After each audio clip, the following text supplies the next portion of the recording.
ঘড়ির কাঁটায় বাজছে 10টা। রিওকে মনোজিৎ স্কুলে দিয়ে চলে এসছে। আজকে বৃহস্পতিবার, নিরামিষ। তো আজকে সকালেই আমি একেবারে পনির দিয়ে সবজি দিয়ে একটা রাইস বানিয়ে নিয়েছি। গতকাল রাতে সব রেডি করে রেখেছিলাম আর আজকে সকালে উঠে ঝটপট বানিয়ে নিয়েছি। তো আজকে স্নান করে এই জামাটা পরেই পুজোটা করব। যখন আমি ডিউটি যেতাম তখন তো নতুন নতুন জামা কেনা বা সেটা পরার একটা আলাদাই ক্রেজ ছিল, বাট এখন তো বাড়িতেই থাকি, তাই সেভাবে আর পরা হয় না।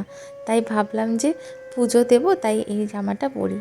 এটা অনেক বছরের পুরনো একটা জামা, আমাকে আমার এক কাজিন সিস্টার আমাকে গিফট করেছিল পুজোতে। তো যাই হোক, আমার স্নান হয়ে গেছে, তো আগেই রেডিও হয়ে গেলাম। আর ওই যে দেখালাম না লাল রঙের একটা দাগ বিছানার চাদরের ওপর, ওটা হচ্ছে ওই লিপ বাম দিয়ে রিও ডিজাইন করেছে। কি আর করব, নতুন চাদর, তাই আমি আর তুলিনি, কারণ ছোট বাচ্চা বাড়িতে থাকলেই কিছু না কিছু দাগ করতেই থাকে, তো আমি কত আর চেঞ্জ করব, তাই রেখে দিয়েছি। 2 দিন হয়েছে, 3-4 দিন পরে ওটাকে চেঞ্জ করে দেবো একেবারে। আজকে মন চাইলো যে ঠাকুরের জন্য একটু বেসনের লাড্ডু বানিয়ে সেটা ভোগে দিতে।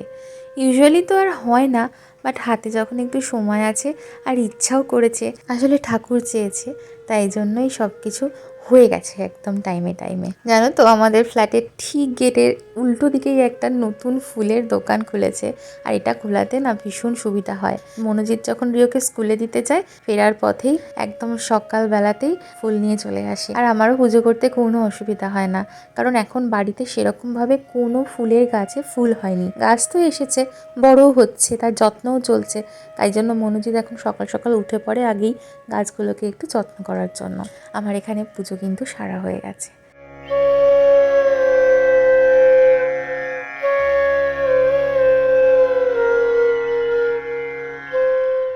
পুজো সেরে আমি আর মনোজিৎ একটু প্রসাদ খেলাম।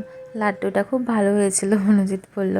আর ঠাকুরের নামে যাই বানাবে তাই ভালো হবে, তাই নাকি? তো চলো, এর সাথে সাথে আজকের মতো ব্লগটা এখানে শেষ করছি। টাটা।